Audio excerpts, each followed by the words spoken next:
Conçu pour sa longévité et sa résistance, le plastique a été produit à hauteur de 8 milliards de tonnes depuis les années 50.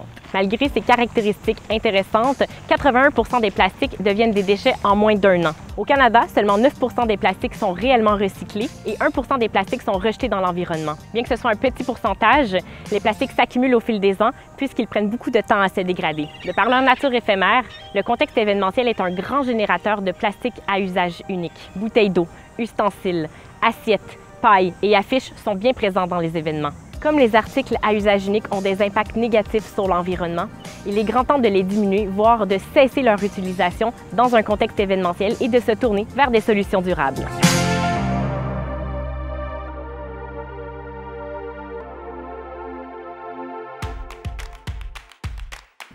Les solutions, dans l'ordre, sont repenser, réutiliser, mieux choisir, réellement recycler et bien sûr, viser toujours l'amélioration continue. Déjà, le plus important, c'est de repenser vraiment tous les systèmes mis en place afin de réduire les articles à usage unique. Si on prend l'exemple du volet alimentaire, on peut repenser la communication pour inciter les participants à ramener leurs propres contenants. On avait été approché par Quentin Croulet. Ça faisait déjà quelques années qu'on se posait la question sur comment on peut réduire la quantité de verre. Puis quand il est arrivé avec le concept des verres réutilisables consignés, je veux dire, on a embarqué tout de suite dans le projet. C'est sûr qu'il fallait changer la logistique, travailler avec les équipes. Il y a une partie de communication, de pouvoir expliquer aux gens comment fonctionnait la consigne, que oui, tu payais un 2 $ supplémentaire, mais on te le redonnait à la fin. L'impact, on l'a senti dès le premier pique-nique, ça, c'était quand même assez incroyable. On peut repenser le menu pour utiliser des finger food, ça s'appelle par exemple. C'est des aliments qui n'ont pas besoin de contenant, qu'on peut utiliser avec les doigts. Et puis au final, on peut aussi réduire tous les contenants de condiments par exemple, en utilisant le vrac. Une fois qu'on a repensé les systèmes, on souhaite favoriser l'utilisation d'articles réutilisables et surtout de réellement les réutiliser. Ainsi, les événements peuvent décider d'emprunter, de louer ou d'acheter ces articles et de les réutiliser pendant de nombreuses années. C'est vrai qu'on remarque de plus en plus d'événements qui maintenant partagent leurs ressources et des équipements.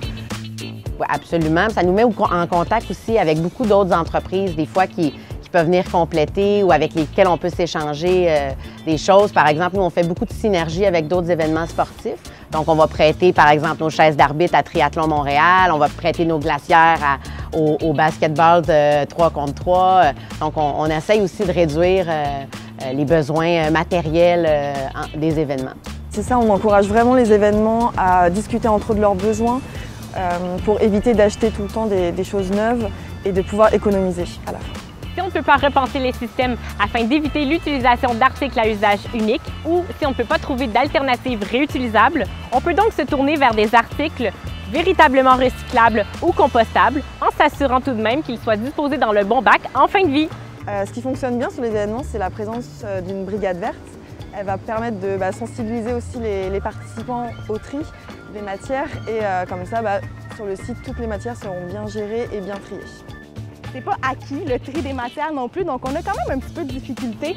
Donc cette année, on a décidé de faire une toute nouvelle offensive tri des matières. Donc on est actuellement dans le food court et c'est un centre de tri devant public. Donc les gens, ils peuvent juste emmener leur matière, le déposent sur la table et un personnel va venir les trier dans les bacs prévus à cet effet.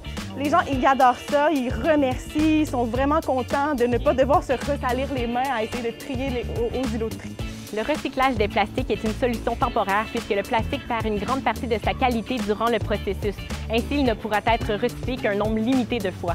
Ça peut paraître un gros défi d'éliminer tous les plastiques d'un coup. Donc nous, on préconise vraiment d'y aller petit à petit, étape par étape. Nous, on se pose des questions à chaque année. On se demande c'est quoi le prochain élément qu'on peut améliorer, qu'on peut implanter. Ça prend du temps. Des fois, tu fais un pas en avant, 2 pas en avant, un pas de recul, tu repars.